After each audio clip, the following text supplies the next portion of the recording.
The wheel splintered with a crack like thunder, and Katherine Winters felt her entire world splinter right along with it on that scorching August afternoon in 1882.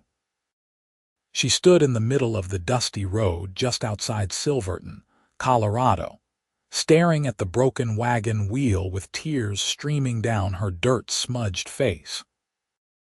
The summer heat pressed down on her shoulders like a physical weight, and she could feel the fabric of her simple cotton dress clinging to her back. Her father had been dead for 3 months now, taken by fever in the spring, and her mother had followed him just 6 weeks later from a broken heart. At 22 years old, Katherine had thought she could manage the small farm on her own, thought she could prove to everyone in town that she did not need charity or pity. But now, with the wagon broken and all her supplies for the week scattered in the dirt, she felt the full weight of her solitude crushing down on her chest. She had been heading back from town with flour, sugar, and the few vegetables she could afford when the wheel had hit a deep rut in the road. The wood had been rotting for months, and she had known it needed replacing, but there had been no money for repairs. There was never any money for anything anymore. The farm barely produced enough to keep her fed, and what little she managed to grow she had to sell just to pay the taxes on the land. Now here she was, alone on an empty stretch of road with the sun beating down mercilessly, and no idea how she was going to fix this mess. Katherine wiped at her eyes with the back of her hand, angry at herself for crying. Her mother had always said that tears solved nothing, but sometimes they were the only thing left when everything else had failed. She bent down to examine the wheel, hoping maybe it was not as bad as it looked, but the wood had split clean through in 2 places. There was no fixing this without tools and wood she did not have. The sound of hoofbeats made her look up sharply. Through the shimmering heat waves rising from the road, she could make out the shape of a rider approaching. Katherine quickly tried to wipe away the evidence of her tears, not wanting to appear weak in front of a stranger. In these parts, a woman alone had to be careful about who she trusted. The rider drew closer, and Katherine could see he was tall, sitting easy in his saddle like a man who had spent more of his life on horseback than on foot. He wore a dusty brown hat pulled low over his eyes and a faded blue shirt that had seen better days. A gun belt hung at his hip, though his hand was nowhere near the weapon. His horse was a sturdy chestnut mare, well cared for despite the dust of the road. He pulled up about 10 feet away from her broken wagon and sat there for a long moment, his face shadowed by the brim of his hat. Katherine could feel his eyes on her, assessing the situation, and she lifted her chin defiantly despite the tears still drying on her cheeks. She would not apologize for her circumstances to anyone. The man dismounted in one smooth motion and walked toward the wagon without saying a word. Katherine took a step back, uncertain of his intentions, but he did not even look at her. His entire focus was on the broken wheel. He crouched down beside it, running his hand along the split wood, then stood and walked around the wagon, checking the other wheels and the axle. Katherine watched him, confused by his silence. Most men she knew could not pass a woman in distress without offering some kind of comment, usually patronizing or unwanted. But this cowboy seemed completely absorbed in the mechanics of the problem before him. He went to his horse and pulled a coil of rope from his saddle, along with a leather tool roll that clinked with the sound of metal implements. He worked with an economy of motion that spoke of years of experience. First, he used a thick branch he found beside the road and the rope to create a makeshift lever system, carefully raising the wagon just enough to take the pressure off the broken wheel. Katherine opened her mouth to ask what he was doing, but something about his focused silence made her hold her tongue. Instead, she watched as he removed the damaged wheel completely, examining it with the same careful attention he had given the wagon itself. The afternoon sun continued its relentless assault as he worked. Katherine could see sweat darkening the back of his shirt, could see the muscles in his forearms flex as he manipulated the heavy wheel and tools. He pulled what looked like spare pieces of wood from his saddlebags, along with a small saw and a handful of nails. She realized with a start that he was actually going to repair the wheel, right here on the side of the road, for a complete stranger who had not even asked for his help. 20 minutes passed, then 30. Katherine found herself mesmerized by the steady rhythm of his work. He cut away the rotted sections of wood and spliced in new pieces, reinforcing them with strips of leather from what looked like an old belt. His hands moved with practiced precision, never fumbling, never hesitating. When he needed to hammer the nails in, he did so with controlled strikes that echoed across the empty landscape. She wanted to say something, to thank him or at least ask his name, but the words stuck in her throat. There was something almost sacred about his silence, about the way he had simply seen a problem and set about fixing it without needing acknowledgement or praise. It was so different from the way most people operated, always looking for something in return, always expecting gratitude or payment or some other form of compensation. The cowboy worked for nearly an hour in the blazing heat. Katherine retrieved a canteen from the wagon and held it out to him at one point, but he just gave a slight shake of his head and continued working. His face remained shadowed by his hat, and she realized she still had not gotten a clear look at his features. He could have been any age, any type of man, but something about the careful way he handled the repair made her think he was someone who took pride in doing things right. Finally, he eased the repaired wheel back onto the axle, securing it with pins he had somehow fashioned from spare metal. He lowered the wagon carefully using his makeshift lever system, then tested the wheel by pushing against the wagon with his shoulder. The wheel held firm. He walked around the wagon once more, checking his work from every angle, then gathered his tools and rope and returned them to his saddlebags. Katherine stood frozen, watching as he mounted his horse. This was the moment when he would surely say something, when he would ask for payment or make some comment about women who could not take care of themselves. She braced herself for it, her spine stiffening with defensive pride. But the cowboy simply touched the brim of his hat, a brief gesture that somehow conveyed both respect and farewell, and then he urged his horse forward. Katherine watched in stunned silence as he rode past her, heading north toward the mountains. He did not look back, did not wait for thanks, did not even acknowledge that he had just spent over an hour of his time helping a complete stranger in need. "Wait," Katherine finally called out, finding her voice. "What is your name?" But the cowboy was already too far away, or perhaps he simply chose not to hear her. She watched until he disappeared into the heat shimmer on the horizon, leaving her standing beside her repaired wagon with a heart that felt strangely full despite all the emptiness in her life. Katherine carefully loaded her scattered supplies back into the wagon, noting how much more secure the repaired wheel felt compared to how it had been even before it broke. The mysterious cowboy had not just patched it together, he had actually made it stronger. She climbed onto the wagon seat and took up the reins, guiding her old mule back onto the road toward home. As she drove, she could not stop thinking about the silent stranger who had helped her. There had been something different about him, something that went beyond just the unusual way he had offered his assistance. In that brief moment when he had tipped his hat to her, she had caught a glimpse of his eyes, and they had been the most startling shade of blue-gray she had ever seen, like storm clouds over the mountains. The weeks that followed were difficult ones. Katherine struggled to bring in her small harvest of vegetables, fought against the encroaching weeds in her garden, and spent her evenings trying to balance accounts that never quite balanced.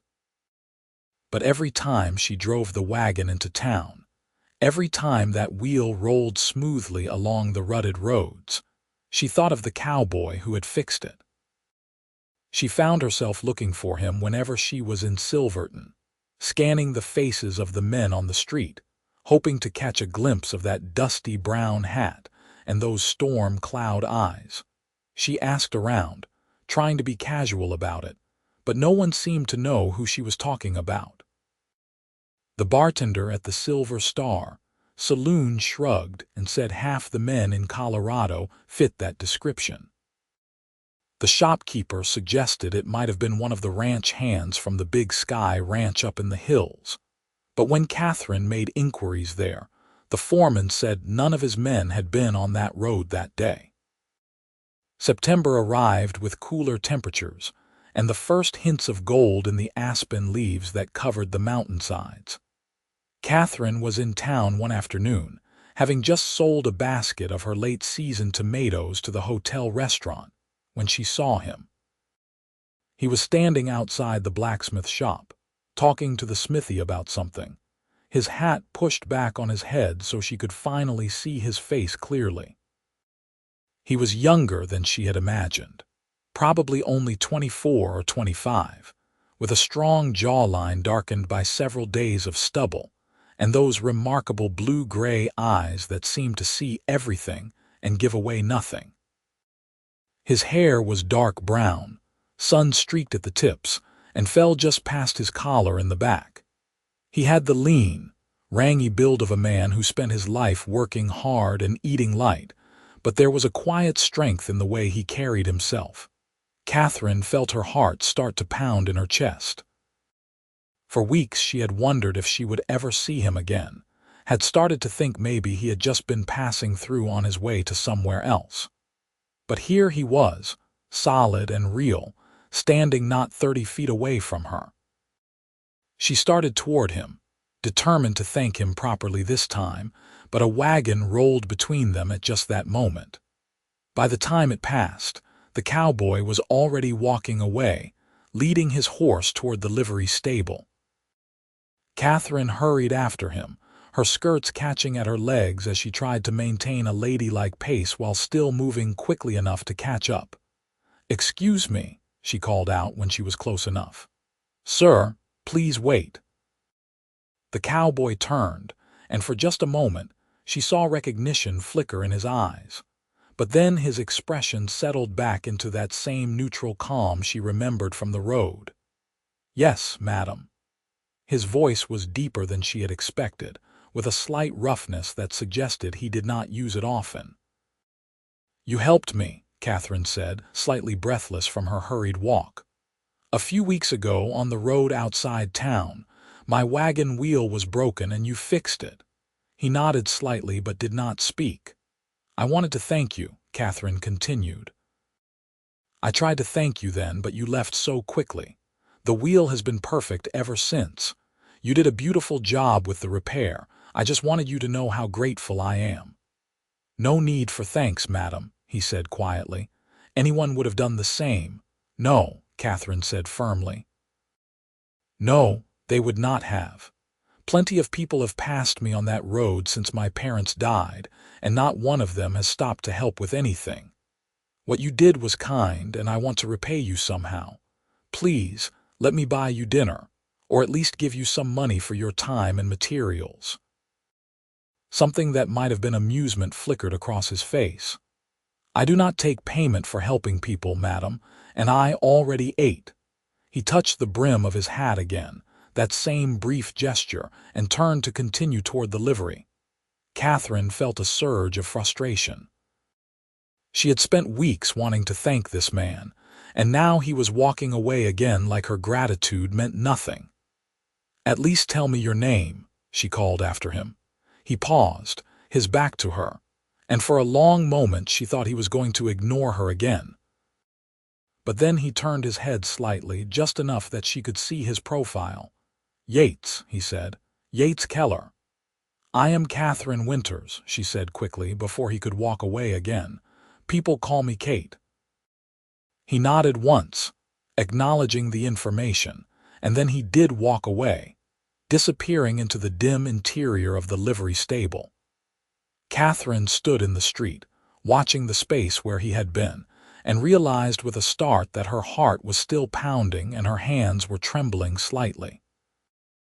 Over the next several weeks, Katherine found herself running into Yates Keller with surprising frequency.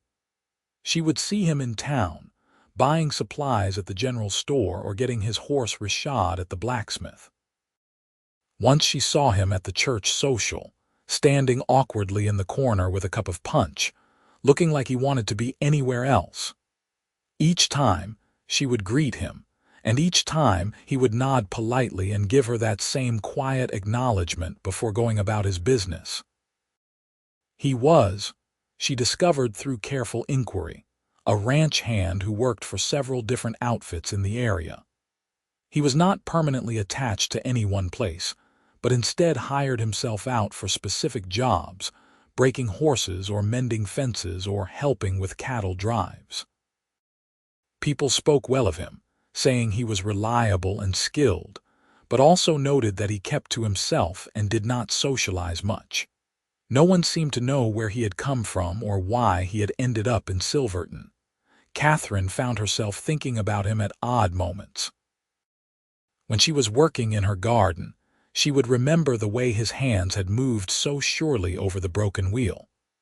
When she was trying to fall asleep at night, she would recall those storm cloud eyes and wonder what thoughts moved behind them. She told herself she was simply grateful for his help, that her interest was nothing more than the natural curiosity anyone would feel toward a mysterious stranger. But deep down, she knew it was more than that.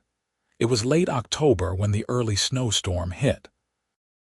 Katherine had been in town buying supplies for the coming winter when the clouds rolled in with unexpected speed. Within an hour, the temperature had dropped 20 degrees and fat white flakes were falling so thick she could barely see across the street. The shopkeeper urged her to stay in town until the storm passed, offering her a room at the boarding house, but Katherine worried about her chickens and her mule. She had to get home. The drive back was treacherous. The snow quickly covered the road, making it difficult to see the ruts and holes. Katherine's hands were numb on the reins despite her gloves, and she could feel ice forming on her eyelashes. She was about halfway home when the mule suddenly balked, refusing to go forward. Katherine climbed down to see what was wrong and discovered that a large branch had fallen across the road, blocking their path. She tried to move it, but the branch was thick and heavy, made heavier by the snow already accumulating on it. Her hands slipped on the icy bark, and she could feel panic starting to rise in her chest. The temperature was still dropping, and if she could not get home soon, she might be in serious danger. The boarding house was too far behind her now, and there were no other houses along this stretch of road. "Let me help with that." Katherine spun around, her heart leaping into her throat. Yates Keller sat atop his horse just a few feet away, materialized out of the swirling snow like a ghost. He dismounted and walked to the fallen branch, and together they managed to drag it off to the side of the road. His shoulder brushed against hers as they worked, and even through their heavy coats, she felt a spark of warmth from the contact. "You should not be out in this," Yates said, his breath making white clouds in the frigid air. "Storm came up too fast." "I have to get home," Katherine said, her teeth starting to chatter. "My animals." Yates looked up at the darkening sky, his expression troubled. "You will not make it before dark, and it is only going to get worse.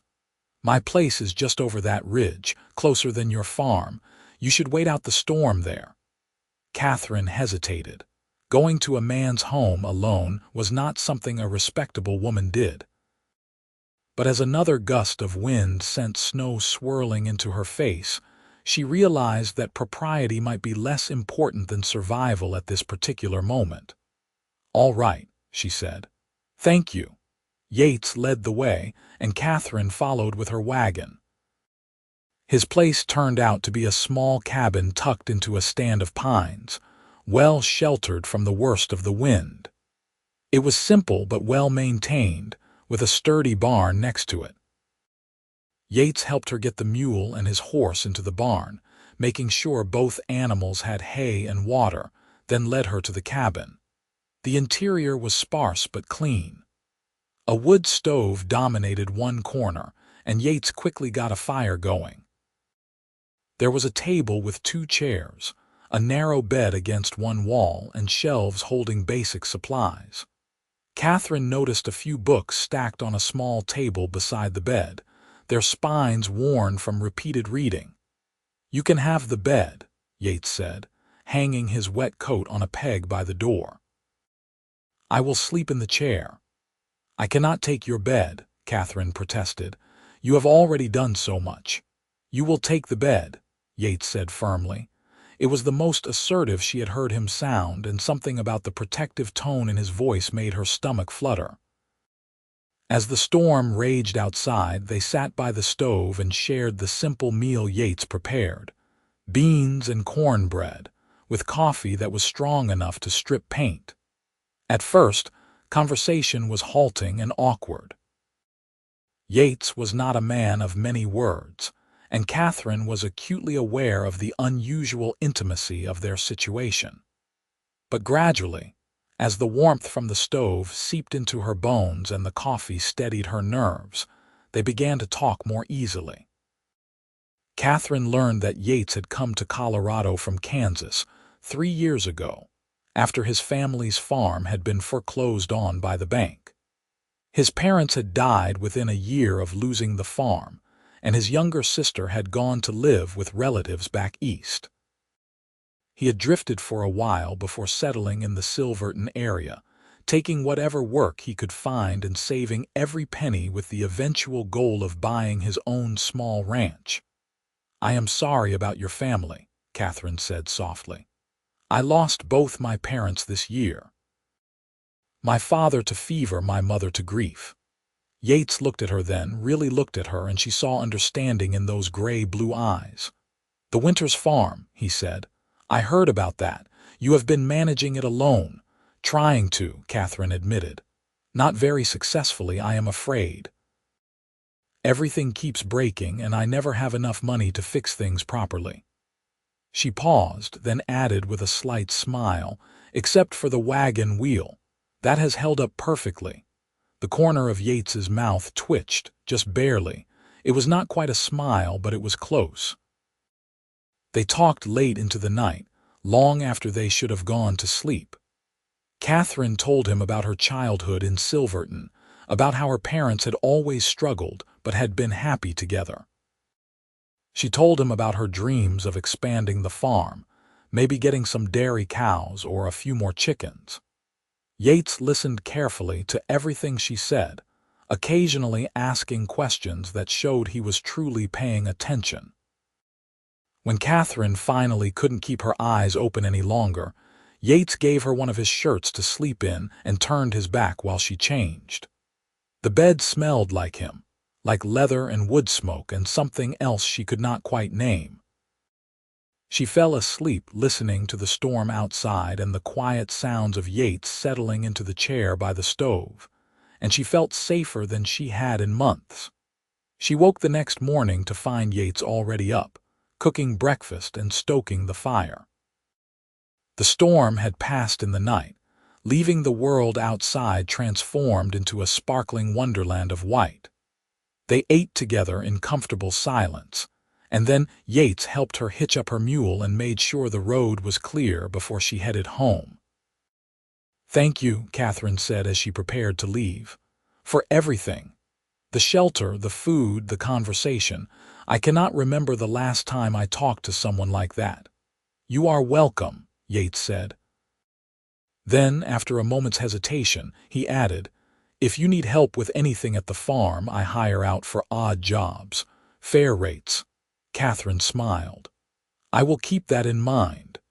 But over the following weeks, Katherine found reasons to seek out Yates that had nothing to do with farm work. She would see him in town and invite him for coffee at the cafe. She would bake extra bread and bring it by his cabin, claiming she had made too much. Once, she asked him to look at her barn door, which she said was sticking, even though it was fine. Yates fixed it anyway, never calling her on the obvious excuse. December brought more snow and the holiday season. Katherine attended the Christmas social at the church and was surprised to see Yates there, looking uncomfortable in a clean shirt and string tie. Several young women in town had noticed him by now and were making it clear they would welcome his attention, but Yates politely deflected their advances and spent most of the evening standing near Katherine. "I am surprised you came," Katherine said, handing him a cup of spiced cider.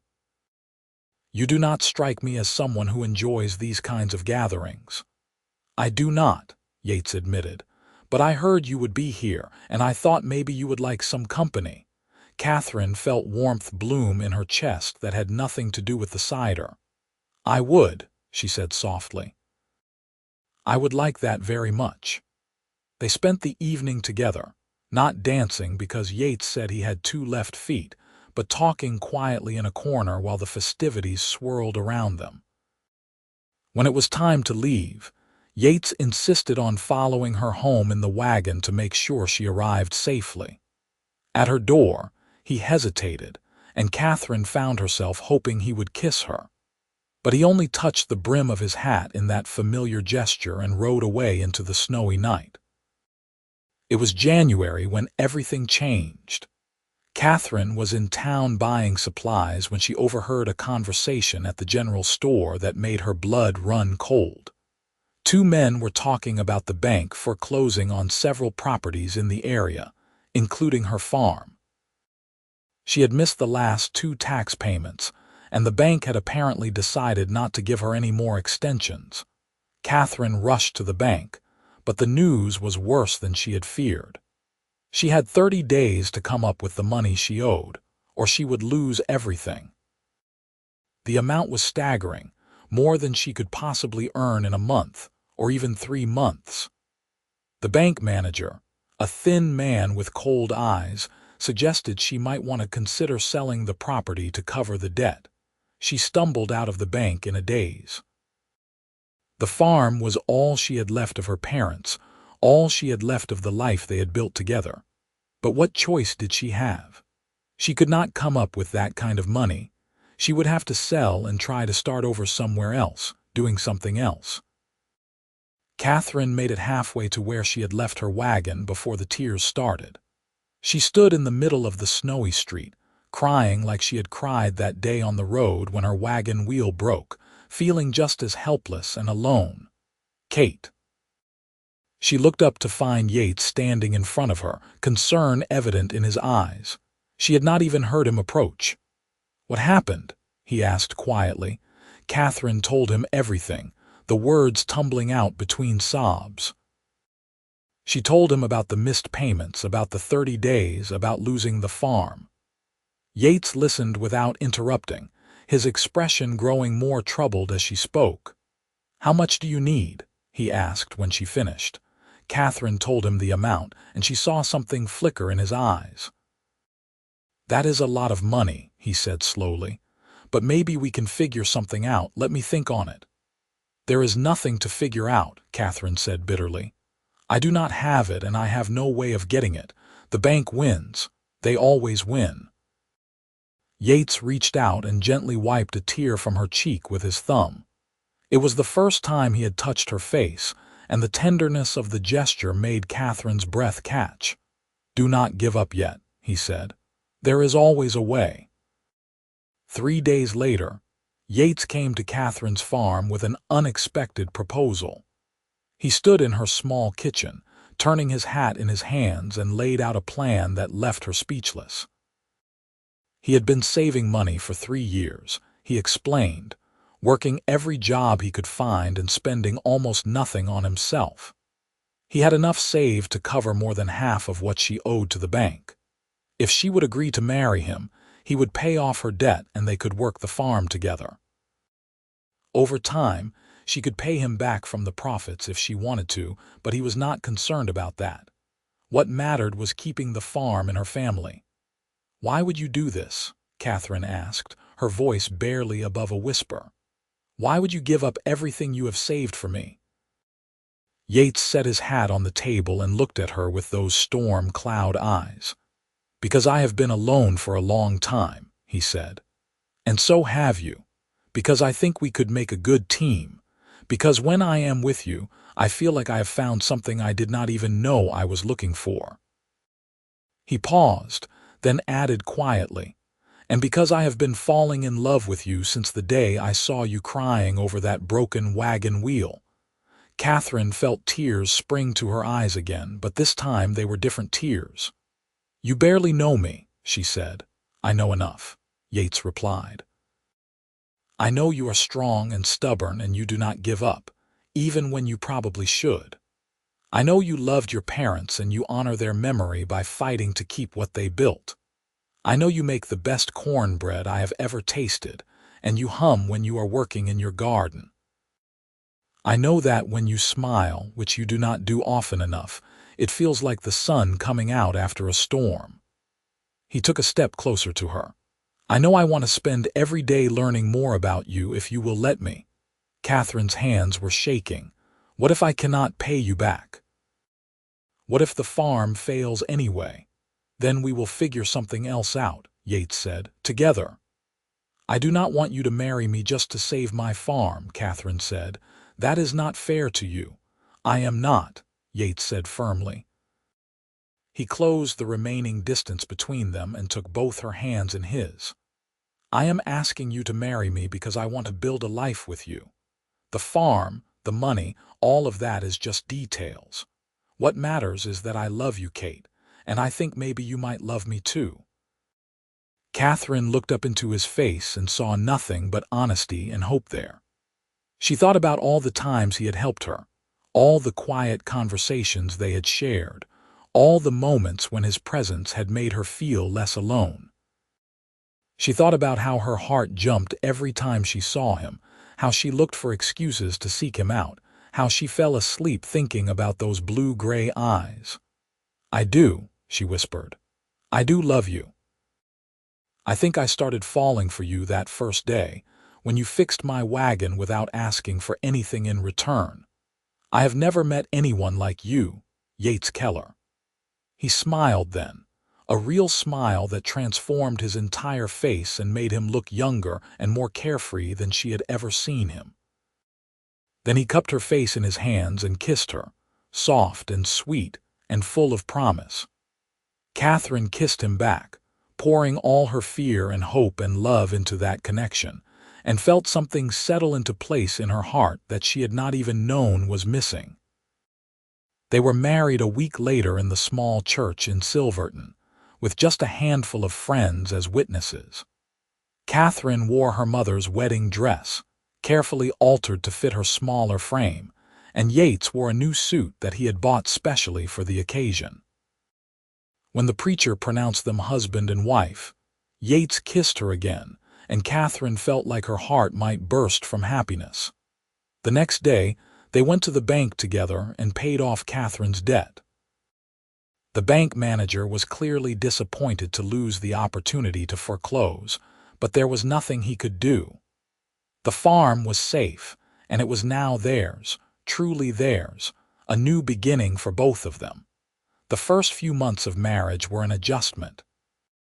Yates moved his few belongings into Katherine's farmhouse, and they learned to navigate sharing space and making decisions together. There were awkward moments and small disagreements, as there always are when two independent people learn to become partners. But there was also laughter and warmth, and a growing intimacy that made Katherine wake up each morning grateful for the strange twist of fate that had brought Yates into her life. Yates proved to be an exceptional farmer. Under his care, the farm began to thrive in ways it never had before. He repaired the barn and fixed the fence, built a proper chicken coop, and plowed new fields for spring planting. He was patient and methodical, never rushing but never wasting time either. Katherine worked alongside him, and together they made plans for expanding their operation. Spring came, and with it, new life. They planted a larger garden than Katherine had ever attempted before, and they bought 2 dairy cows and a breeding pair of pigs. Yates traded work with neighboring ranchers, building goodwill and connections in the community.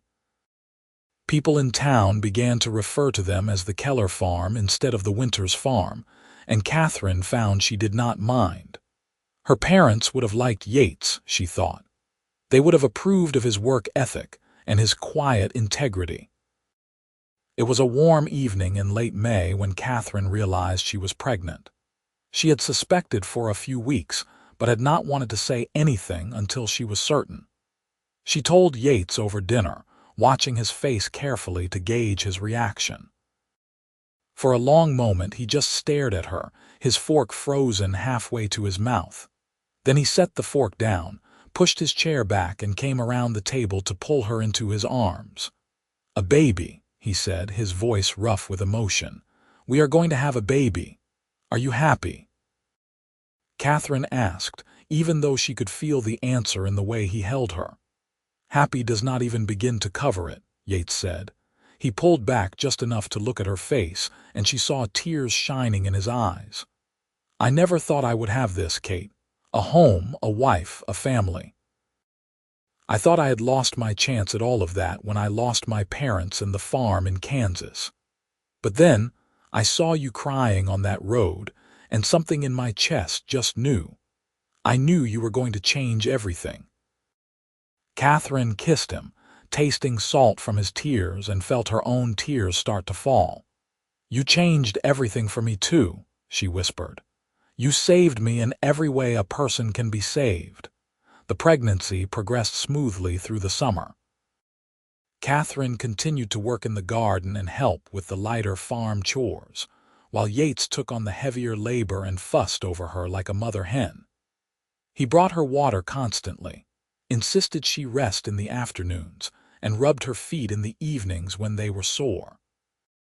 His tenderness sometimes made her laugh, but more often it made her fall even more deeply in love with him.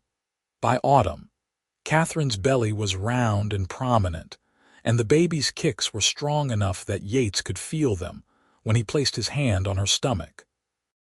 They spent the evenings discussing names and making plans for the future. Yates built a cradle from oak wood, carving delicate designs into the headboard during the long winter nights. Their son was born on a cold February morning in 1884, arriving with the dawn and a lusty cry that announced his presence to the world. Yates held Katherine's hand through the labor, refusing to leave even when the midwife suggested he might be more comfortable waiting outside.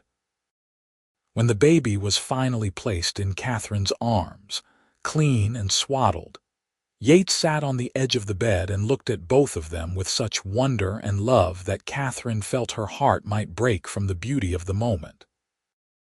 They named him Thomas, after Yates's father, and from the very beginning, he was a happy, curious child with his mother's dark hair and his father's striking blue-gray eyes.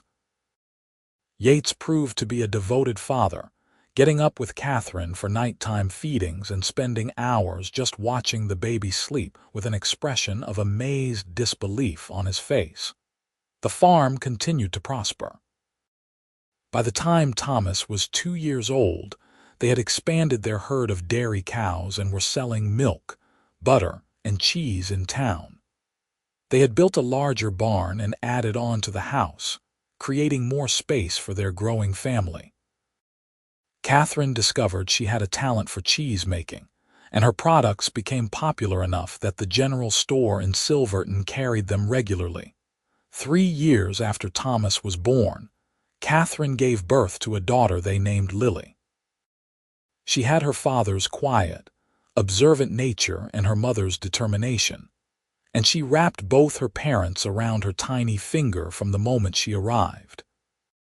"Thomas," now old enough to understand he was a big brother, took his role seriously and could often be found trying to help care for his little sister. Life settled into a comfortable rhythm. The seasons turned, bringing their cycles of planting and harvest, of snow and sunshine, of hard work and well-earned rest.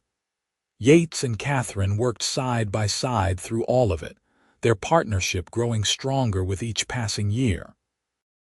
They had disagreements sometimes, as all couples do, but they had learned to talk through their differences and find compromises that worked for both of them. On quiet evenings, after the children were asleep, they would sit together on the porch and watch the sun set behind the mountains.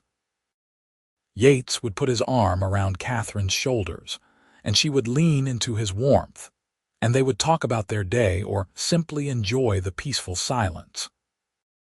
Sometimes Katherine would think back to that day on the road when her wagon wheel had broken, when she had felt so alone and hopeless, and she would marvel at how much her life had changed. "What are you thinking about?" Yates asked one evening, noticing her thoughtful expression. "That day you helped me," Katherine said. "With the wagon. I was so lost then. I thought my life was over, that I had nothing left to look forward to." Yates squeezed her shoulder gently. "I almost did not stop," he admitted. "I saw you crying, and my first instinct was to keep riding. I did not want to intrude, did not want to make you uncomfortable by offering help you had not asked for, but something made me stop anyway. Best decision I ever made." "Mine too," Katherine said softly. "You gave me back my life that day, Yates. You gave me hope when I had none left. And then you gave me so much more than that. You gave me love and partnership and a family. You gave me everything I did not even know I needed." "We gave each other those things," Yates corrected. "You saved me just as much as I saved you, Kate. You gave me a reason to stop drifting, a place to belong, a purpose beyond just surviving. You made me want to build something permanent, something lasting." They sat in comfortable silence for a while, watching the stars begin to appear in the darkening sky. From inside the house, they could hear Thomas reading a story to Lily, his young voice carefully sounding out the words. "You ever regret it?" Katherine asked quietly. "Giving up your savings to help me? You could have had your own ranch by now if you had kept that money for yourself." Yates turned to look at her, his expression serious. "Not for a single second," he said firmly. "This is my ranch, Kate, ours. This is exactly what I was saving for. I just did not know it until I met you. Everything I wanted, everything I was working toward, it all came true right here." Katherine kissed him, still amazed after all these years by how much she loved this quiet, steady man who had stopped to help a crying woman without expecting anything in return. "I love you," she whispered against his lips. "I love you too," Yates whispered back. "Always will." The years continued to pass, each one bringing its own joys and challenges. When Thomas was 10, they suffered a hard winter that killed half their herd, and they had to work brutally hard to rebuild. When Lily was 7, she fell ill with pneumonia, and Katherine and Yates took turns sitting by her bedside for 3 terrifying weeks until the fever finally broke. But they weathered every storm together, their bond growing deeper with each trial they overcame. Thomas grew into a strong, capable young man who loved the farm as much as his parents did. He had his father's gift for working with animals and his mother's head for business.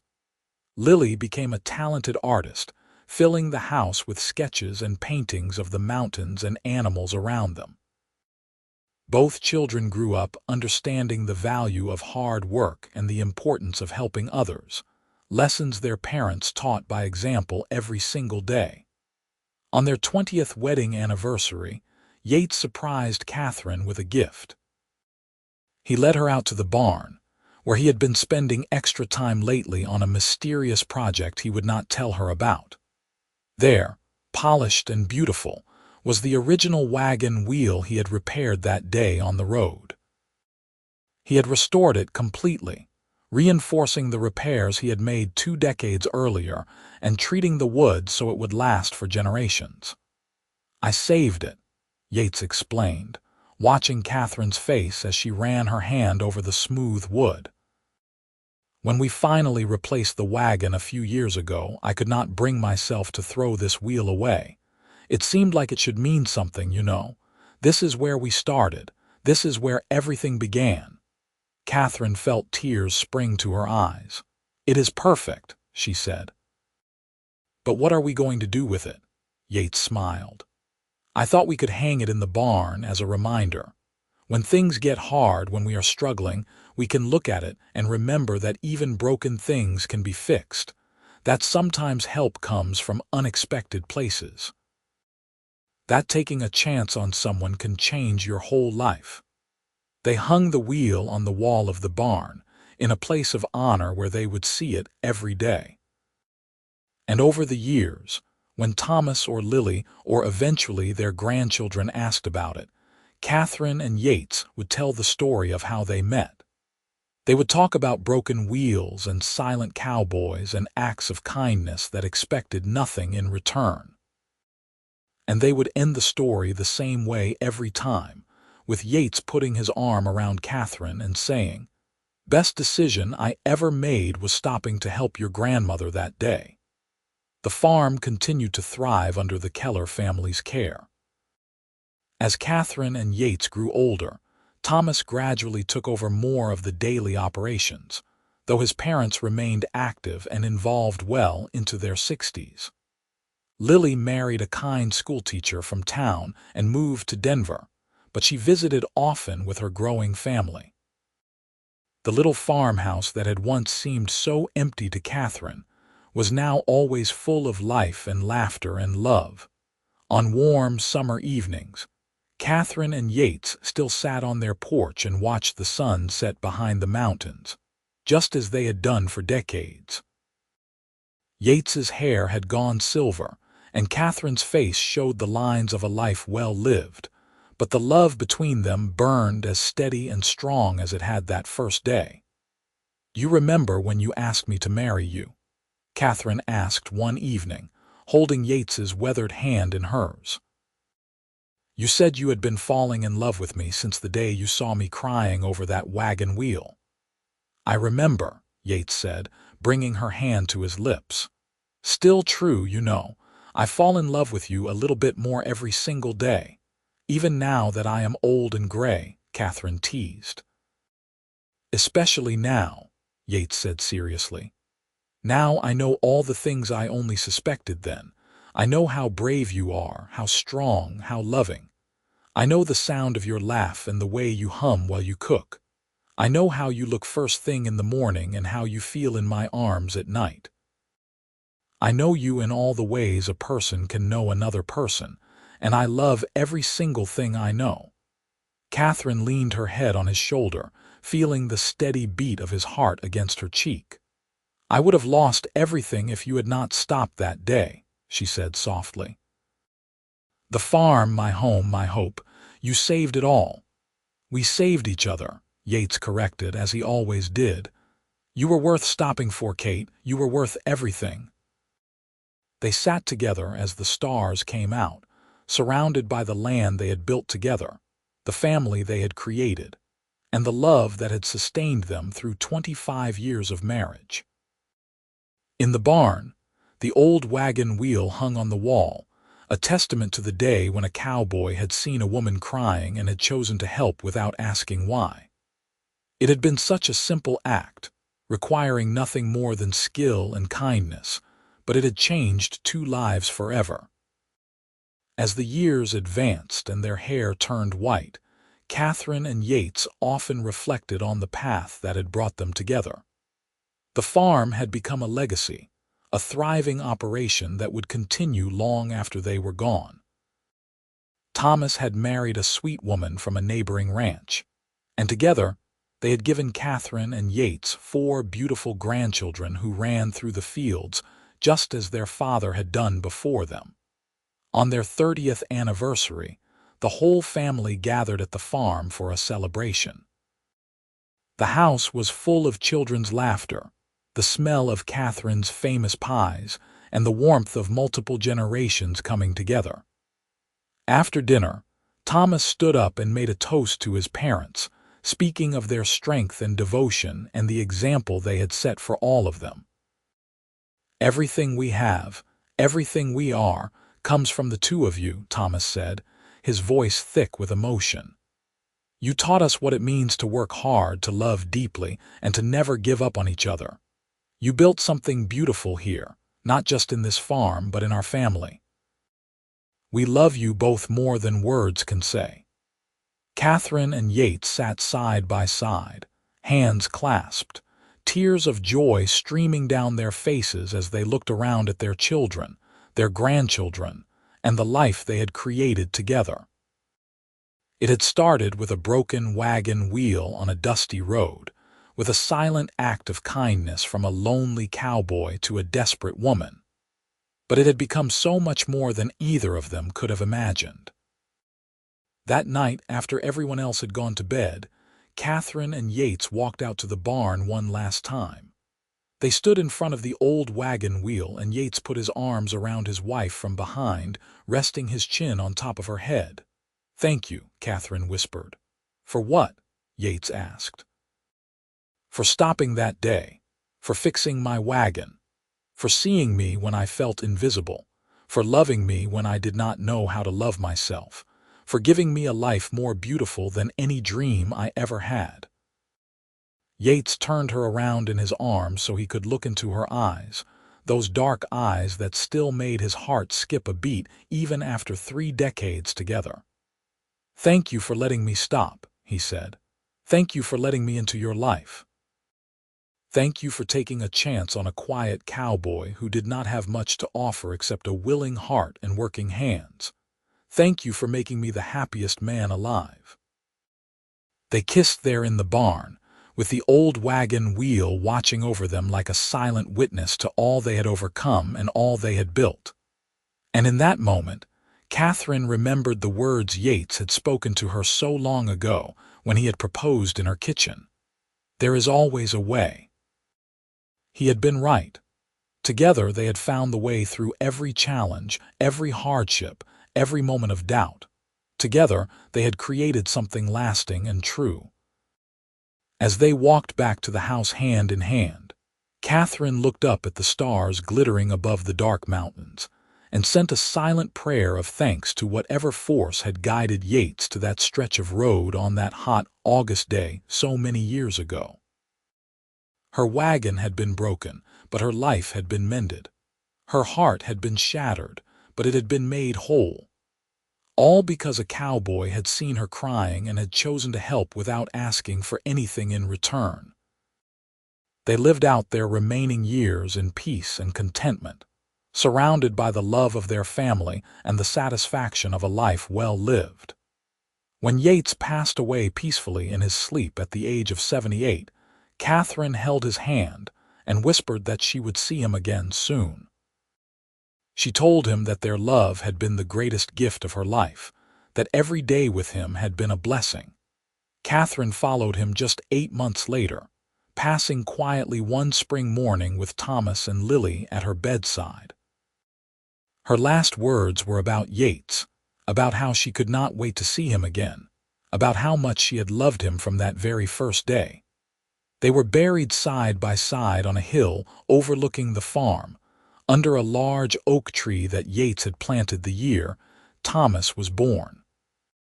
And on their shared headstone, Thomas had inscribed a simple epitaph that told the whole story. "Two hearts mended, one love eternal." The farm remained in the family for generations, passed down from parent to child, each one adding their own chapter to the story that had begun with a broken wagon wheel. And the wheel itself remained hanging in the barn, carefully preserved and protected, a reminder to every new generation of the power of kindness, the importance of helping others, and the unexpected ways that love can enter our lives when we need it most. Years turned into decades, and still, the story was told.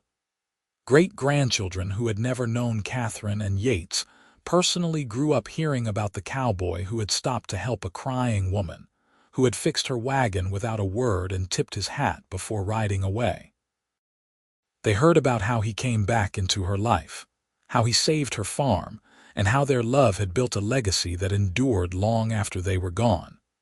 The old wagon wheel hung in the barn, its wood darkened with age but still strong, still whole.